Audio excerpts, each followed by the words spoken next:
नमस्कार दोस्तों, जय श्री कृष्णा। भगवते वासुदेवाय नमः। दोस्तों, स्वागत है आपका मेरे चैनल भक्ति वाहिनी में। अगर आप मेरे चैनल में आए तो लाइक सब्सक्राइब ज़रूर कीजिएगा और कमेंट भी ज़रूर कीजिएगा। तो हम शुरू करते हैं चौथा अध्याय।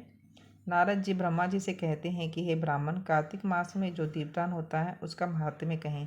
ब्रह्मा जी कहने लगे कि हे पुत्र, दीप चाहे स्वर्ण का हो अथवा चांदी का, तांबा, आटा अथवा मिट्टी का हो, अपनी श्रद्धा अनुसार कार्तिक मास में दीपदान करना चाहिए। ऐसा करने से सब पापों का नाश हो जाता है। दीपक भगवान की मूर्ति के आगे अथवा तुलसी के वृक्ष के समीप, चौक, ब्राह्मण के घर, वृक्ष के नीचे, वन में, गौशाला में तथा तालाब पर चाहे घी का हो या तेल का जलाना चाहिए।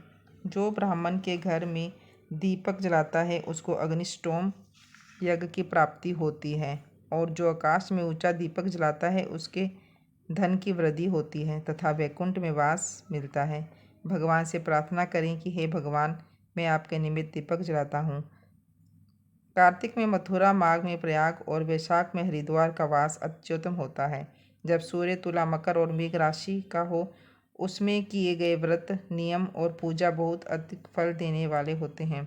इन मासों में अच्छे कर्म करने से पापों का नाश होता है। जैसे सूर्य से अंधकार, ब्रज से पर्वत, गरुड़ के भय से सर्प, पवन में मेघ, ज्ञान से दुख, सिंह के भय से मृग, वैसे ही मथुरा के दर्शन से सब पाप भाग जाते हैं।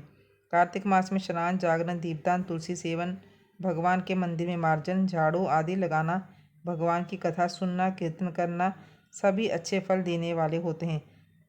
अतः पूर्व जन्म के पापों का नाश करने के लिए कर्क्ष व्रत इत्यादि करना उत्तम है। आगे नारद जी कहते हैं, ऐसा कहकर भगवान विष्णु मछली का रूप धारण करके आकाश से जल में गिरे। उस समय विंध्याचल पर्वत पर तप कर रहे महर्षि कश्यप अपनी अंजलि में जल लेकर खड़े थे। महर्षि कश्यप ने दया करके उसे अपने कमंडल में रख लिया।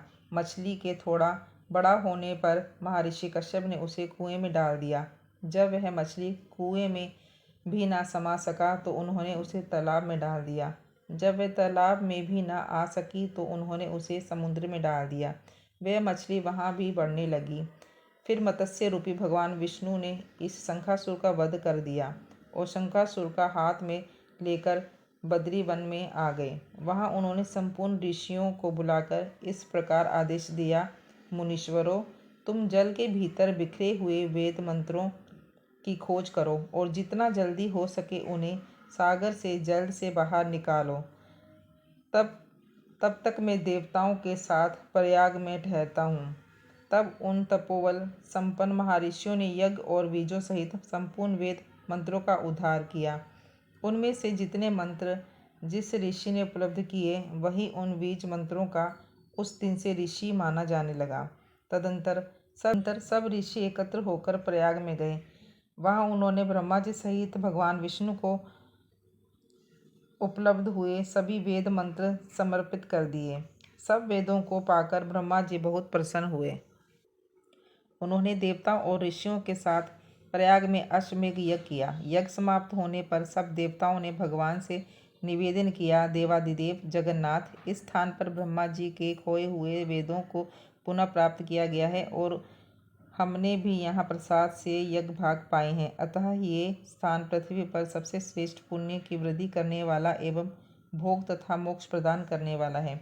साथ ही ये समय भी महापुण्य में और ब्रह्मघाती आदि महापापियों की भी शुद्ध करने वाला हो तथा तय स्थान यहाँ दिए हुए दान को अक्षय बना देने वाला भी हो, ये वर दीजिए।